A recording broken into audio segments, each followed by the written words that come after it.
Hello guys, வணக்கம் and welcome back to சிறப்பு media 2.0. நான் உங்கள் உதய். இந்த வீடியோவில் நம்ம எதை பற்றி பார்க்க போகிறோம் அப்படின்னு பார்த்தீங்கன்னா, பிக் பாஸ் சீசன் 9 2வது வாரத்துக்கான 4வது நாளுக்கான காலை நேர ஓட்டிங் முடிவுகளை தான் இந்த வீடியோவில் முழுசாக பார்க்க போகிறோம். ஸோ இந்த வீடியோக்கு போகிறதுக்கு முன்னாடி நம்மளோட சேனலை சப்ஸ்கிரைப் பண்ணாதவங்க சப்ஸ்கிரைப் பண்ணி வச்சுக்கோங்க. பக்கத்தில் ஒரு பெல் ஐக்கான் இருக்கும், அதையும் ப்ரெஸ் பண்ணி ஹாலில் போட்டுக்கோங்க. அப்போ தான் நாங்கள் அப்டேட் பண்ணுற ஒவ்வொரு வருஷமும் உங்களுக்கு நோட்டிஃபிகேஷன் வந்து சேரும். அதுதான் இந்த வீடியோ குறைஞ்சபட்சம் ஒரு 1000 லைக் நான் எதிர்பார்க்குறோம். ஸோ லைக்கை போடுங்க, வீடியோ பாருங்கள், வாங்க இந்த வீடியோக்குள்ள வந்து போகலாம். நம்பர் 1 பொசிஷனில் யார் இருக்காங்க அப்படின்னு பார்த்தீங்கன்னா, the one and only watermelon star Diwakar அவர்கள் தான் வந்து இருந்துட்டுருக்காரு. அவர் வாங்கிய ஓட்டுகளுடைய எண்ணிக்கை அப்படின்னு சொல்லி பார்க்கும்பொழுது 1,07,210 ஓட்டுகளாகும். அண்ட் பர்சன்டேஜ் வைஸ் அப்படின்னு சொல்லி பார்க்கும்பொழுது 23.51% நேற்றுக்கு இரவு நேர முடிவின் போது வந்திருந்தார். அதே போல் இப்போது 23.51% வந்து இருந்துகிட்ருக்காரு நம்மளுடைய திவாகர் அவர்கள். ஸோ இவரை பொறுத்த வரலையும் அட்டகாசமான வாக்குகள் வந்து வாங்கி குவிச்சிட்ருக்காரு அப்படின்னு வந்து சொல்லலாம். மற்றபடிக்கு வேறு என்ன வந்து பார்த்திங்கன்னா சொல்கிறபடி இல்லை, அந்தளவுக்கு டாப்பில் போயிட்டுருக்காப்புல. 3வது பொசிஷனில் சபரி அவர்கள் வந்து இருந்துகிட்ருக்காரு. அவர் வாங்கிய ஓட்டுகளோட எண்ணிக்கை அப்படின்னு சொல்லி பார்க்கும்பொழுது 92,868 ஓட்டுகளாகும். அண்ட் பர்சன்டேஜ் வைஸ் அப்படின்னு சொல்லி பார்க்கும்பொழுது 20.93% நேற்றுக்கு இரவு நேர முடிவின் போது வந்திருந்தார் சபரி அவர்கள். இப்போது 20.37% வந்து இருந்துகிட்ருக்காரு நம்மளுடைய சபரி அவர்கள். இப்போதைக்கு சபரிக்கும் திவாகரிக்கும் உள்ள வித்தியாசம் அப்படின்னு சொல்லி பார்க்கும்பொழுது கிட்டத்தட்ட 15,000 வாக்குகள் வந்து வித்தியாசத்தோடு வந்து இருந்துகிட்ருக்காங்க இருவருக்கும் இடையில். அதுக்கடுத்த 3வது பொசிஷனில் பார்வதி அவர்கள் வந்து இருந்துகிட்ருக்காங்க. அவங்க வாங்கிய ஓட்டுகளோட எண்ணிக்கை அப்படின்னு சொல்லி பார்க்கும்பொழுது 51,517 ஓட்டுகளாகும். அண்ட் பர்சன்டேஜ் வைஸ் அப்படின்னு சொல்லி பார்க்கும்பொழுது 11.93% நேற்றுக்கு இரவு நேர முடிவின் போது வந்திருந்தாங்க. பட் இப்போது பார்த்திங்க அப்படின்னா 11.3% வந்து இருந்துகிட்ருக்காங்க பார்வதி அவர்கள். ஸோ அப்படியே எப்படி மேலே ஏறினாங்களோ அதே போல் கீழே இறங்கியிருக்காங்க அப்படின்னு வந்து சொல்லலாம். பட் எனியாவ் ஒரு நல்ல இடத்துல வந்து இருக்காங்க. 3வது பொசிஷனை பிடிக்கிறது அவ்வளோ சாதாரணமான விஷயம் இல்லை, நல்லாவே செஞ்சுருக்காங்க. 4th பொசிஷனில் கமருதீன் அவர்கள் வந்திருக்காங்க. அவங்க வாங்கிய ஓட்டுகளோட எண்ணிக்கை அப்படின்னு சொல்லி பார்க்கும் பொழுது 43,378 ஓட்டுகளாகும். அண்ட் பர்சன்டேஜ் வைஸ் அப்படின்னு சொல்லி பார்க்கும்பொழுது 9.76% நேற்றுக்கு இரவு நேர முடிவின் போது வந்திருந்தாங்க. இப்போது 9.51% வந்து இருந்துகிட்ருக்காங்க நம்மளுடைய கமருதீன் அவர்கள். ஸோ இவரை பொறுத்தவரையிலையும் அமைதியாக இருந்து, பொறுமையாக இருந்து, நிதானமாக இருந்து, வாயெல்லாம் விடாமல் திவாகர் திரும்ப திரும்ப மார்க் பண்ணாமல் திட்டாமல் இருந்தார் அப்படின்னாலே இவருக்கான வாக்குகள் வந்து சேரும். அதுக்கு அடுத்து தான் 5வது பொசிஷனில் ரம்யா ஜோ அவர்கள் இருந்திருக்காங்க. அவங்க வாங்கிய ஓட்டுகளோட எண்ணிக்கை அப்படின்னு சொல்லி பார்க்கும் பொழுது 37,158 ஓட்டுகளாகும். அண்ட் பர்சன்டேஜ் வைஸ் அப்படின்னு சொல்லி பார்க்கும் பொழுது 7.98% நேற்றுக்கு இரவு நேர முடிவின் போது வந்திருந்தாங்க ரம்யா ஜோ அவர்கள். இப்போது 8.15% வந்து இருந்துகிட்ருக்காங்க ரம்யா அவர்கள். ஒரு ஸ்லைட்டான இன்க்ரீஸ் மட்டும் பார்த்திங்க அப்படின்னா நம்மளுடைய ரம்யா அவர்களுக்கு வந்து நடந்திருக்கு. மேபி அவங்களுடைய ஸ்டோரி சொன்னாங்க இல்லையா, அந்த ஸ்டோரியால் கூட இருக்கலாம்.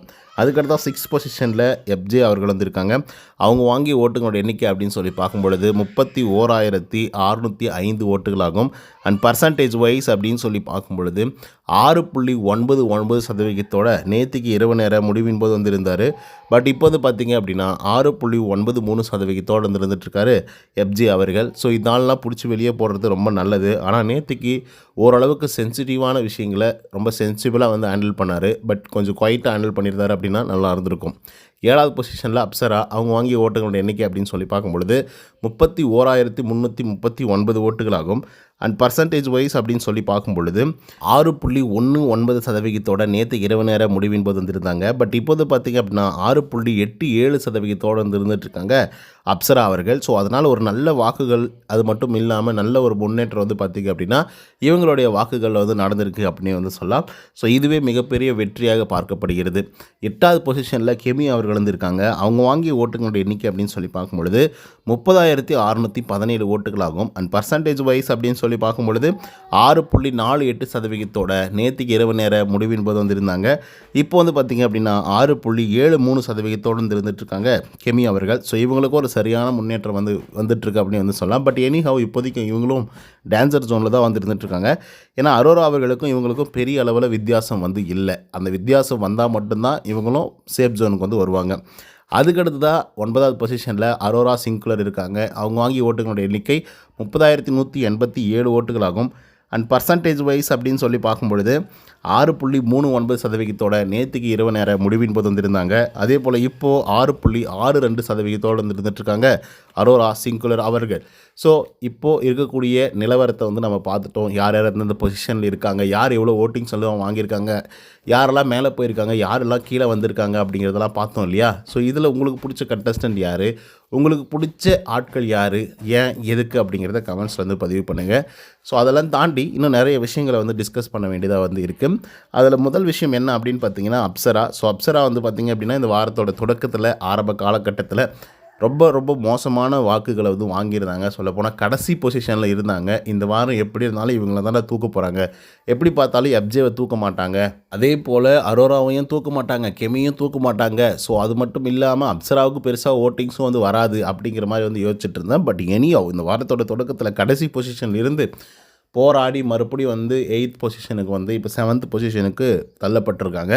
ஸோ இதுவே வந்து பார்த்திங்க அப்படின்னா ஒரு நல்ல முன்னேற்றமாக தான் நான் பார்க்குறேன். அது மட்டும் இல்லாமல் எப்ஜேவுக்கும் அப்சரா அவர்களுக்கும் ஒரு பெரிய அளவெல்லாம் வித்தியாசம் கிடையாது. ஒரு 300 வாக்குகள் மட்டும்தான் வித்தியாசம் வந்து இருக்குது. அந்த 300 வாக்குகளையும் மேபி அப்சரா அவர்கள் வந்து பார்த்திங்கன்னா குயிக்காக கூட வாங்கிடலாம். ஸோ அப்படி வாங்கிட்டாங்க அப்படின்னா அவங்க இன்னும் கூட சேஃபர் ஜோனுக்கு வந்து போகிறதுக்கான வாய்ப்புகள் இருக்குது. என்னை பொறுத்தவரையிலே அப்சரா வந்து பார்த்திங்க அப்படின்னா உள்ளே இருக்கணும். அதுக்கு பதிலாக அரோரா அவர்களை வந்து வெளியே அனுப்புறது பெஸ்ட்டு தான். ஏன்னா வந்து பார்த்திங்க அப்படின்னா அரோரா என்ன வேலை பார்க்குறாங்க அப்படிங்கிறதெல்லாம் உங்களுக்கு நல்லா தெரிஞ்சிருக்கும். ஸோ அந்த அளவுக்கு மோசமாக தான் வந்து போயிட்டுருக்கு. ஸோ அதனை தொடர்ந்து வேறு யாராவது வந்து உள்ளார இருந்து இந்த பொண்ணை வெளியே அனுப்புறது பெஸ்ட்டாக இருக்கும். அதுக்கப்புறம் இவங்க வந்து 18+ கண்டென்ட் கொடுக்குறாங்க, 16+ கண்டென்ட் கொடுக்குறாங்க. ஸோ அதனால் நாங்கள் உள்ளார வச்சுக்கிறோம், இவங்களை பார்க்குறதுக்குன்னு ஒரு ஆடியன்ஸ் இருக்குது அப்படின்னு சொல்லி கேவலமாக விஜய் டிவி ஏதாவது முடிவு பண்ணி இவங்களை உள்ளார வச்சுக்கிட்டு வேறு யாராவது வெளியே அனுப்புனாங்க அப்படின்னா இதை விட மோசம் எதுவுமே கிடையாது. அப்படியே அனுப்பிச்சாலும் கூட எப்ஜேவை அனுப்பிச்சிட்டாங்க அப்படின்னா ரொம்ப நல்லாயிருக்கும். ஏன் அப்படின்னா கம்ருதீன் கூட பரவாயில்ல, சில கான்ட்ரவர்ஷியலில் ஈடுபட்டார். அதுக்கப்புறம் ஒரு சிலர் வந்து சொன்னதுக்கப்புறம் கேட்டுக்கிட்டார், ஓகேங்க இதுக்கப்புறம் நான் அந்த தப்பு பண்ண மாட்டேன் அப்படிங்கிற மாதிரி. பட் வந்து இந்த எப்ஜே பையன் வந்து ரொம்ப ரொம்ப மோசமாக வந்து நடந்துக்கிறான். நிறைய மார்க்கிங் பண்ணுறான், நிறைய கெட்ட வார்த்தைகள் வந்து யூஸ் பண்ணுறான், ரொம்ப மோசமாக வந்து நடந்துக்கிறான். அதுவும் பெண்கள்கிட்டலாம் எகிரி எகிரி வந்து பேசுகிறான். உடனே பெண்கள் தானே அப்படின்னு சொல்லி நீங்கள் ஒன்றும் நினைக்காதீங்க. பெண்கள்கிட்ட என்ன எகிரி பேசக்கூடாது, அது என்ன ஆண் பெண் அப்படின்ற மாதிரிலாம் கேட்காதீங்க. ஜென்ரலாக நான் வந்து சொல்கிறேன். எனக்கு ரொம்ப பிடிச்ச விஷயம் என்ன அப்படின்னு பார்த்தீங்கன்னா, நேத்திக்கு வந்து வினோத் வந்து ஓட விட்டுருப்பாப்புல எப்ஜே அவர்களை. நீ என்னடா என்ன மார்க்கிங் பண்ணுறது, நீ என்னடா என்ன அவமானப்படுத்துறது, நீ என்னடா வந்து இந்த மாதிரி என்ன பண்ணுறது, பார்க்குறியா நான் வச்சு செய்கிறேன் பார்க்குறேன் அப்படின்னு சொல்லி அவர் வச்சு செய்ன்னு வந்து செஞ்சுட்ருந்தார். செம்மையாக மார்க் பண்ணியிருந்தார். ஸோ ஃபஸ்ட் டைம் ஒரு ஆளை மார்க் பண்ணும்போது சிரித்தது இப்போ தான். ஸோ இதுலேருந்து என்ன தெரியுது அப்படின்னா எல்லாருக்குள்ளேயும் அந்த அரக்கன் அப்படிங்கிற ஒரு ஆள் வந்து இருக்கான் தான். ஆனால் அது எந்தெந்த சூழ்நிலையில் வரணுமோ அந்தந்த சூழ்நிலையில் வந்தால் கரெக்டாக வந்து இருக்கும். இஷ்டத்துக்கு சும்மா காமெடி பண்ணுற, ஜோக் பண்ணுற அப்படின்ற மாதிரி வந்து மார்க் பண்ணுறதெல்லாம் வந்து ஏற்றுக்கவே முடியாது. ஸோ அந்த மாதிரி விஷயங்களை வந்து எப்ஜே பண்ணுறதா இருக்கட்டும். அப்புறம் காதல் கதை வேறு உள்ளர போயிட்டுருக்கு. இவங்களுக்கு வெளியே வந்து கேர்ள் ஃப்ரெண்ட் இருக்காங்க, பாய் ஃப்ரெண்ட் இருக்காங்க, ஆனால் உள்ளர போய் ஒரு காதல் பண்ணுறாங்க. இதெல்லாம் கன்றாவியாக இருக்குது பார்க்குறதுக்கே. ஸோ இதை பற்றின உங்களோட கருத்துக்கள் என்ன அப்படிங்கிறத கமெண்ட்ஸில் சொல்லுங்கள். இந்த வீடியோ பிடிச்சிருந்தால் லைக் அண்ட் சப்ஸ்கிரைப் பண்ண மறந்துடாதீங்க. நன்றி.